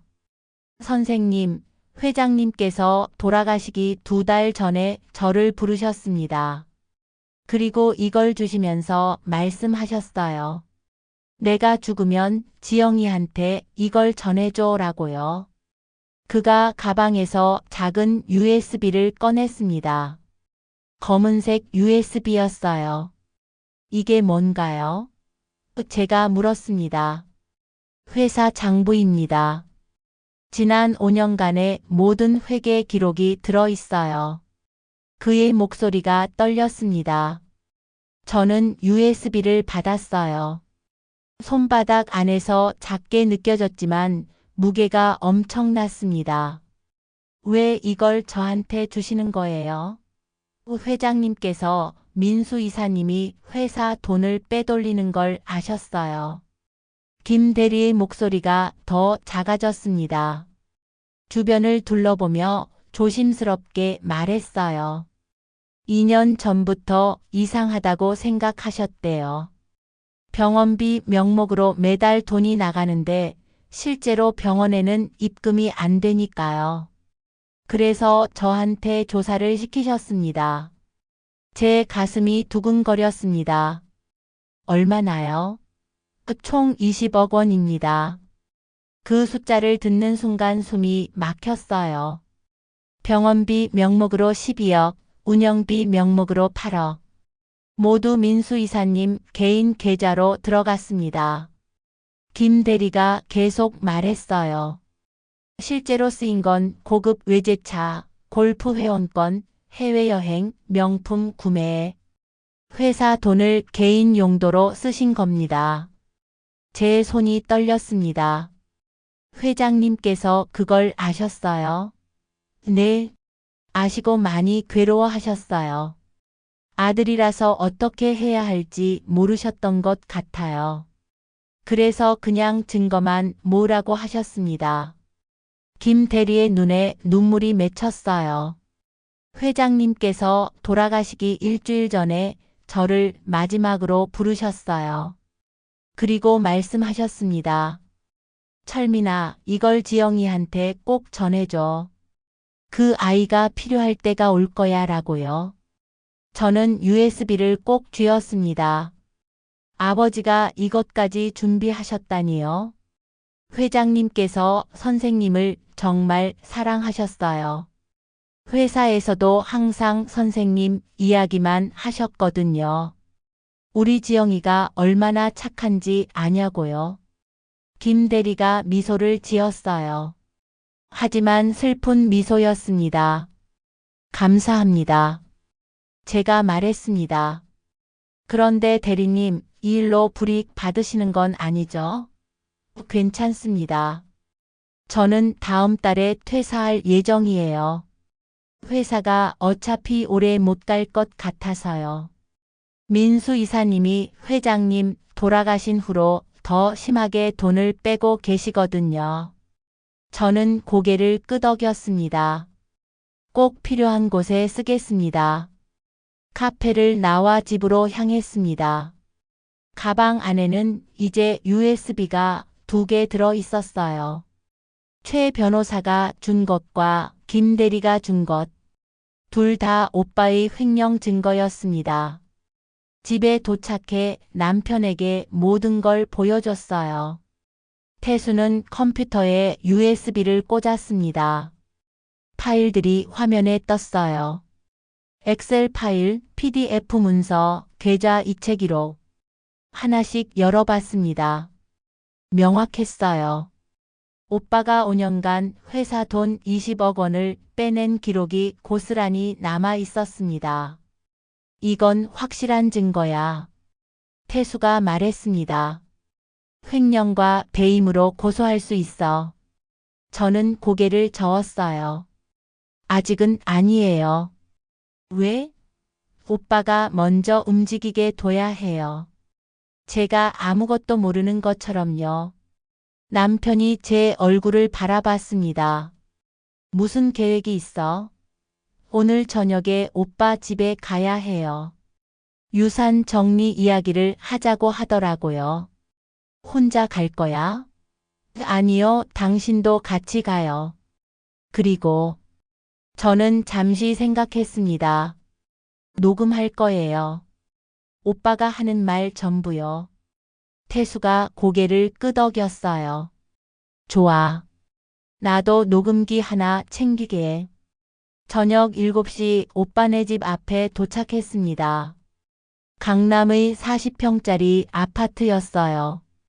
아버지가 사주신 집이었죠. 초인종을 눌렀습니다. 새언니 수진이 문을 열었어요. 어서 와요, 아가씨. 그녀의 목소리는 달콤했지만 눈빛은 차갑게 가라앉아 있었습니다. 거실로 들어갔어요. 오빠가 소파에 앉아 있었습니다. 양복을 입고 있었어요. 마치 협상이라도 하러 나온 것처럼요. 앉아. 오빠가 말했습니다. 명령조였어요. 저와 남편은 맞은편 소파에 앉았습니다. 제 가방 안에서는 핸드폰 녹음 기능이 작동하고 있었어요. 남편의 주머니 안에서도 녹음기가 돌아가고 있었습니다. 지영아, 단도직입적으로 말할게. 오빠가 서류 뭉치를 꺼냈습니다. 아버지 유산 목록이야. 회사, 집, 그리고 통장. 서류를 펼쳤어요. 회사는 당연히 내가 물려받는 거고. 이건 논란의 여지가 없지? 저는 대답하지 않았습니다. 그냥 듣고 있었어요. 집도 내가 가져갈 거야. 이미 내 명의로 되어 있으니까. 문제는 통장인데. 오빠가 잠시 멈췄습니다. 통장에 5억 정도 남아 있어. 이건 반반 나누자. 2억 5천씩. 새언니가 끼어들었어요. 사실 오빠가 병원비 다 냈으니까 더 받아야 하는데 가족이니까 공평하게 나누는 거예요. 저는 천천히 입을 열었습니다. 오빠 다른 통장은 없어요? 오빠의 눈빛이 흔들렸어요. 다른 통장? 무슨 통장? 혹시 제 명의로 된 통장 같은 거요? 순간 거실이 조용해졌습니다. 오빠와 새언니가 서로를 쳐다봤어요. 내 명의로 된 통장? 그런 거 없는데? 오빠가 말했습니다. 하지만 목소리가 떨렸어요. 확실해요? 당연하지. 내가 아버지 재산 다 파악하고 있었어. 저는 속으로 미소를 지었습니다. 오빠는 정말 몰랐던 거예요. 150억의 존재를요. 그럼 됐어요. 오빠 말대로 할게요. 제가 말했습니다. 오빠가 안도하는 표정을 지었어요. 역시 우리 지영이는 착해. 그럼 여기 서류에 사인만 하면. 잠깐만요. 남편 태수가 끼어들었습니다. 형님, 그 전에 확인할 게 있습니다. 뭔데? 회사 빚이 정확히 얼마입니까? 오빠의 얼굴이 굳었어요. 그건 30억 정도 돼. 정확히는 45억이던데요. 태수의 목소리가 차갑게 가라앉았습니다. 그리고 형님께서 5년간 회사에서 빼낸 돈이 20억이라고 들었습니다만. 거실의 공기가 얼어붙었습니다. 새언니가 소리쳤어요. 무슨 소리예요? 그건 거짓말이에요. 거짓말이 아닙니다. 제가 말했습니다. 저한테 증거가 다 있어요. 회사 장부 계좌 이체 기록 모든 게요. 오빠가 벌떡 일어났습니다. 너 지금 뭐 하는 거야? 사실만 말하는 거예요, 오빠. 저도 일어섰습니다. 아버지 병원비는 제가 5억을 냈어요. 오빠는 회사에서 12억을 병원비 명목으로 빼냈죠. 실제로는 한 푼도 안 내고요. 그건. 그리고 운영비 명목으로 8억을 더 빼냈어요. 총 20억. 고급차, 골프 회원권, 해외여행. 다 기록이 있어요. 오빠의 얼굴이 창백해졌습니다. 너 어떻게? 아버지가 다 아셨어요. 2년 전부터요. 제 목소리가 떨렸습니다. 그래서 얼마나 괴로워하셨는지 알아요? 아들이 회사 돈을 빼돌리는 걸 보면서 얼마나 가슴 아프셨는지요? 오빠가 말을 잃었습니다. 새언니가 제 팔을 잡았어요. 아가씨, 그건 오해예요. 회사 운영이 힘들어서. 저는 그녀의 손을 뿌리쳤습니다. 오해가 아니에요. 증거가 다 있어요. 가방에서 USB를 꺼냈습니다. 이걸 경찰에 가져가면 오빠는 횡령죄로 고소당해요. 알고 계시죠? 오빠가 주저앉았습니다. 소파에 털썩 앉더니 머리를 감싸 쥐었어요. 저는 조용히 말했습니다. 하지만 고소는 안 할 거예요. 오빠가 고개를 들었습니다. 희망이 섞인 눈빛이었어요. 대신 조건이 있어요. 제 몫은 건드리지 마세요. 회사든 집이든 오빠 마음대로 하세요. 하지만 제가 가진 건 절대 손대지 마세요. 오빠는 아무 말도 하지 못했습니다. 그냥 고개를 끄덕였어요. 약속하세요, 오빠. 약속할게.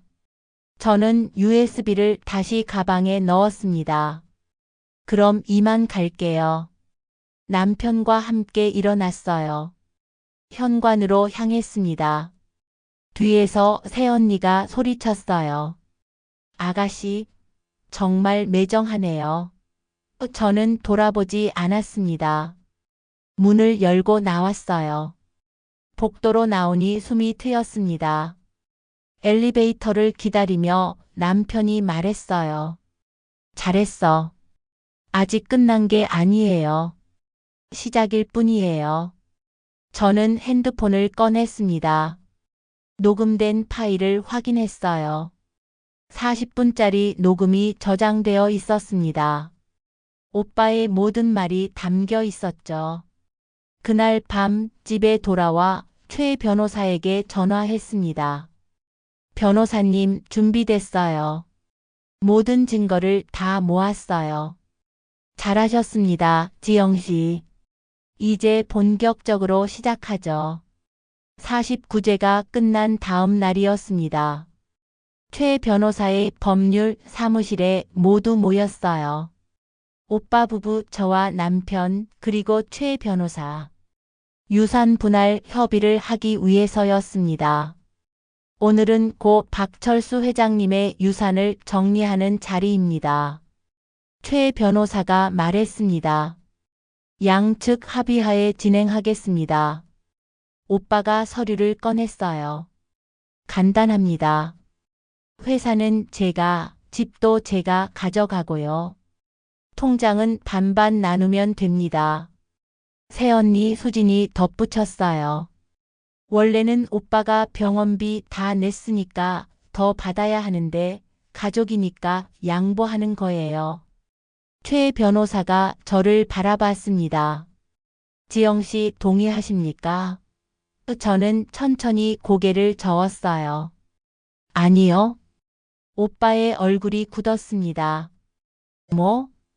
동의할 수 없어요. 제 목소리는 차분했지만 단호했습니다. 왜? 우리 지난번에 합의했잖아. 오빠가 소리쳤어요. 합의한 적 없어요. 오빠가 일방적으로 말했을 뿐이에요. 최 변호사가 끼어들었습니다. 그럼 지영 씨 쪽에서 제안하시죠. 저는 가방에서 서류를 꺼냈어요. 천천히 테이블 위에 펼쳤습니다. 먼저 이것부터 보시죠. 첫 번째 서류였습니다. 병원 영수증 뭉치. 아버지 병원비 5억 원. 제가 3년간 냈어요. 여기 영수증 전부 있습니다. 오빠가 입을 열려 했지만 저는 막았어요. 오빠는 회사에서 병원비 명목으로 12억을 인출했죠. 하지만 실제로 병원에 낸 건 한 푼도 없어요. 두 번째 서류를 꺼냈습니다. USB를 변호사에게 건넸어요. 여기 회사 장부 5년치가 있습니다. 오빠가 병원비 명목 12억, 운영비 명목 8억, 총 20억 원을 회사에서 빼낸 기록이요. 최 변호사가 노트북에 USB를 꽂았습니다. 화면에 엑셀 파일들이 떴어요. 이건 횡령입니다. 변호사가 조용히 말했습니다.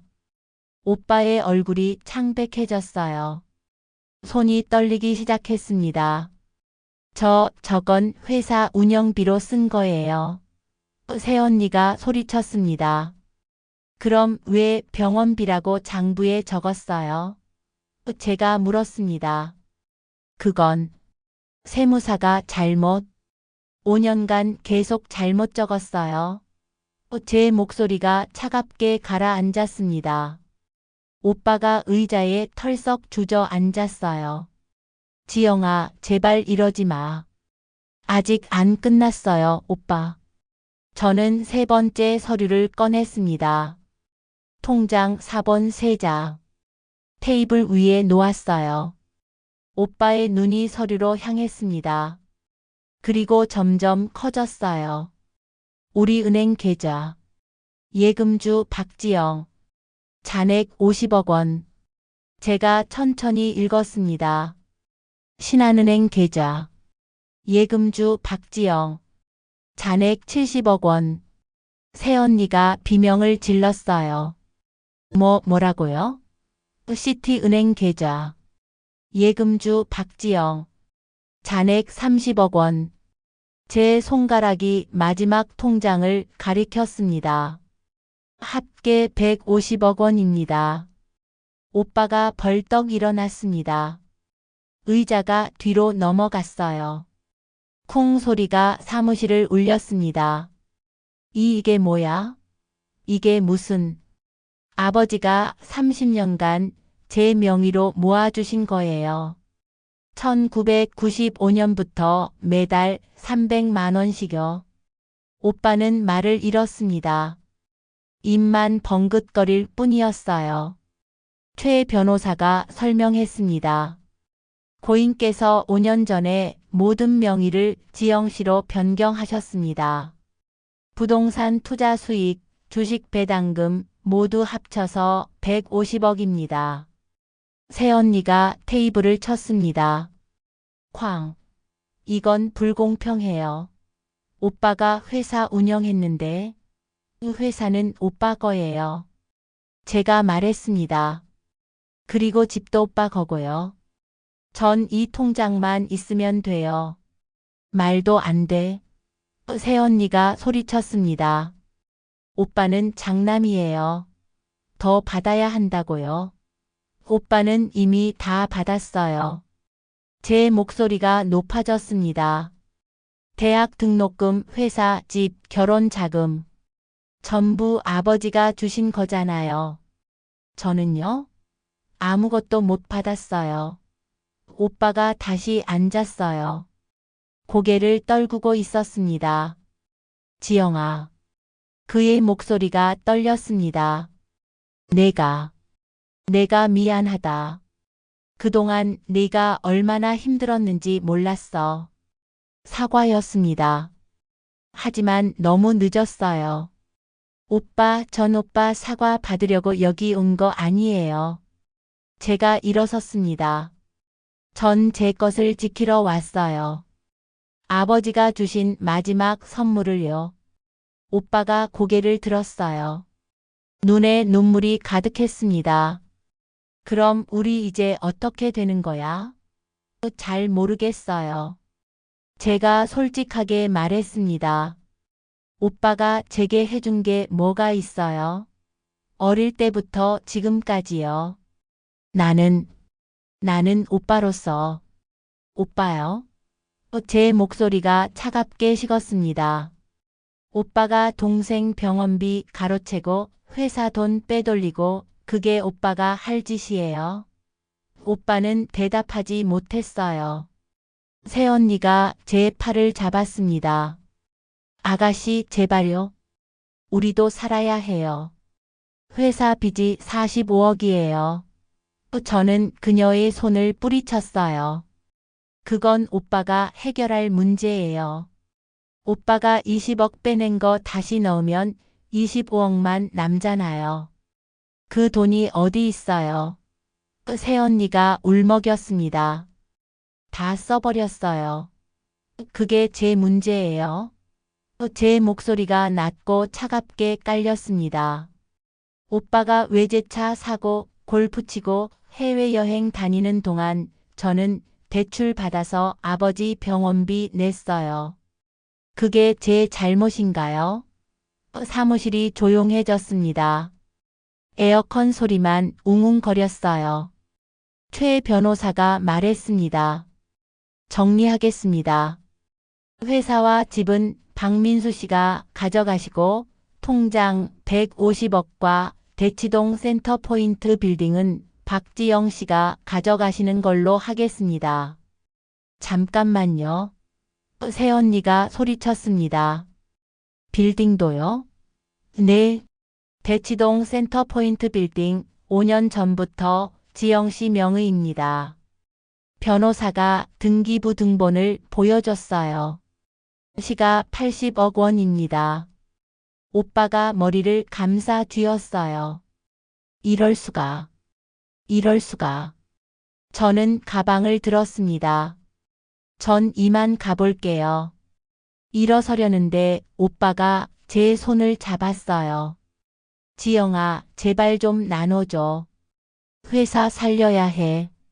저는 그 손을 뿌리쳤습니다. 오빠, 전 오빠한테 받은 게 없어요. 줄 것도 없어요. 우리 남매잖아. 남매요? 제가 비웃었습니다. 남매였으면 제가 대학 못 갈 때 도와주셨어야죠. 결혼할 때 축의금이라도 제대로 주셨어야죠. 아버지 병원비라도 같이 내셨어야죠. 오빠는 한 번도 남매로 살지 않았어요. 오빠는 대답하지 못했습니다. 저는 문을 향해 걸어갔어요. 손잡이를 잡았습니다. 돌아보지 않고 말했어요. 오빠, 이제 연락하지 마세요. 명절에도 오지 마세요. 우리는 여기까지예요. 문을 열었습니다. 복도에 찬 공기가 들어왔어요. 지영아. 오빠의 목소리가 뒤에서 들렸습니다. 하지만 저는 돌아보지 않았어요. 그냥 걸어 나갔습니다. 남편이 제 뒤를 따라왔어요. 엘리베이터를 탔습니다. 문이 닫혔어요. 그 순간 눈물이 터져 나왔습니다. 잘했어. 남편이 저를 안아줬습니다. 정말 잘했어. 엘리베이터가 내려갔어요. 15층에서 1층까지. 그 시간 동안 저는 계속 울었습니다. 슬퍼서가 아니었어요. 해방됐기 때문이었습니다. 30년간의 참음이 끝났어요. 30년간의 양보가 끝났습니다. 30년간의 착한 딸 역할이 끝났어요. 1층에 도착했습니다. 문이 열렸어요. 밖으로 나가니 햇빛이 눈부셨습니다. 11월의 햇살이 따뜻하게 내려앉고 있었어요. 어디 갈까? 남편이 물었습니다. 바다 보러 갈래요? 제가 대답했습니다. 부산. 바다가 보이는 곳으로요. 그날 나는 30년간의 참음을 끝냈습니다. 1년이 흘렀습니다. 저는 지금 부산 해운대에 있어요. 작은 서점을 운영하고 있습니다. 이름은 아버지의 책방이에요. 창문으로 햇살이 들어옵니다. 따뜻한 11월의 햇살이 책장을 비추고 있어요. 커피 향기가 서점을 가득 채우고 있습니다. 아버지가 좋아하시던 원두로 내린 커피였어요. 책장 사이로 바람이 불어왔습니다. 바다 냄새가 섞인 바람이었어요. 1층은 서점입니다. 중고책과 새 책을 함께 팔아요. 시집, 소설, 에세이들이 가득합니다. 2층은 무료 독서실이에요. 가난한 학생들이 공부할 수 있게 만들었습니다.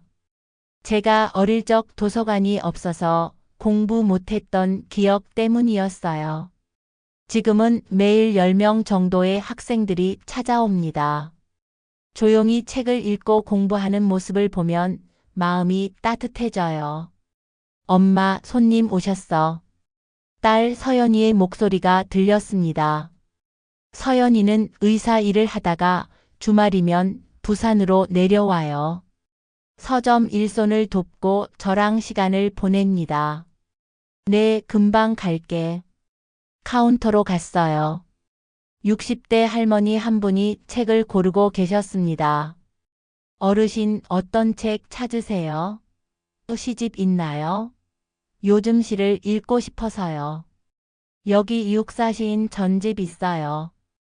제가 좋아하는 시인이세요. 할머니께 책을 드렸습니다. 할머니는 책을 펼쳐 보시더니 미소를 지으셨어요. 좋네요. 이거 살게요. 책을 포장해 드렸습니다. 할머니가 나가시며 말씀하셨어요. 서점 이름이 참 좋네요. 아버지의 책방. 감사합니다. 문이 닫혔어요. 다시 조용해졌습니다. 서연이가 제 옆에 섰습니다. 엄마, 행복해? 이 딸이 물었어요. 저는 고개를 끄덕였습니다. 응, 정말 행복해. 왜 삼촌이랑은 아직도 연락 안 해? 응, 1년 동안 한 번도 안 했어. 서연이가 제 손을 잡았어요. 엄마, 용서는 안 해도 돼. 그냥 엄마가 행복하면 그걸로 됐어. 고마운 딸이었습니다. 저는 딸을 안아줬어요. 창밖으로 바다가 보였습니다. 푸른 바다가 햇빛을 받아 반짝이고 있었어요. 파도 소리가 들렸습니다. 이제야 알았습니다. 아버지가 주신 건 150억이 아니었다는 걸요. 너는 소중하다는 메시지였습니다. 30년간 말로는 표현 못하셨지만 매달 300만 원이 아버지의 사랑이었던 거예요. 오빠는 회사를 물려받았지만 사랑은 못 받았습니다. 저는 돈을 받았지만 사랑도 함께 받았어요. 그게 진짜 유산이었습니다. 가끔 오빠 생각이 납니다. 회사는 어떻게 됐을까요? 45억 빚은 갚았을까요? 잘 살고 있을까요? 모르겠어요. 연락하지 않기로 했으니까요. 하지만 이상하게 미움은 없습니다. 원망도 없어요. 그냥 각자의 길을 가는 거라고 생각해요. 어제 서연이가 말했습니다. 엄마, 나도 나중에 이런 거 하고 싶어. 무료 진료소. 가난한 사람들 위해서. 제 딸이 자랑스러웠어요. 그래, 우리 서연이도 할아버지 닮았구나. 서연이가 웃었습니다. 엄마도 닮았잖아. 할아버지 사랑을 이어가고 있잖아. 그 말이 맞았어요. 저는 아버지의 사랑을 이어가고 있었습니다. 이 서점을 통해서요. 지금 제 통장에는 여전히 140억 원이 남아 있어요. 서점 만드는데 10억 쓰고 나머지는 그대로 있습니다. 하지만 그 돈이 중요한 게 아니에요. 제가 자유롭다는 게 중요한 거죠. 더 이상 누구 눈치 안 보고 살아요. 더 이상 참지 않아도 돼요. 더 이상 착한 딸 역할 안 해도 됩니다. 그냥 저로 사는 거예요. 여러분이라면 용서할 수 있으셨을까요? 30년간 차별받고 병원비까지 혼자 내고 그래도 남매라고 용서할 수 있을까요? 저는 아직도 용서 못했어요. 연락도 없고 만나지도 않습니다. 하지만 이상하게 가슴은 편안해요. 분노도 없고 원망도 없습니다. 그저 제 길을 가는 거예요. 오늘도 여기 바다가 보이는 서점에서 아버지가 사랑하시던 커피를 마십니다. 창밖으로 갈매기가 날아가고 있어요. 파도가 부서지며 하얀 거품을 만들고 있습니다. 햇살이 따뜻하게 제 어깨를 감싸 안아요. 아버지 고맙습니다. 30년간 저를 사랑해 주셔서요. 말로는 표현 못하셨지만 매달 300만 원으로 사랑을 보여주셔서요. 덕분에 저는 이제 자유롭습니다. 덕분에 저는 이제 행복합니다. 딸로 태어나서 후회 없어요. 그날 나는 비로소 내 이름으로 살기 시작했습니다.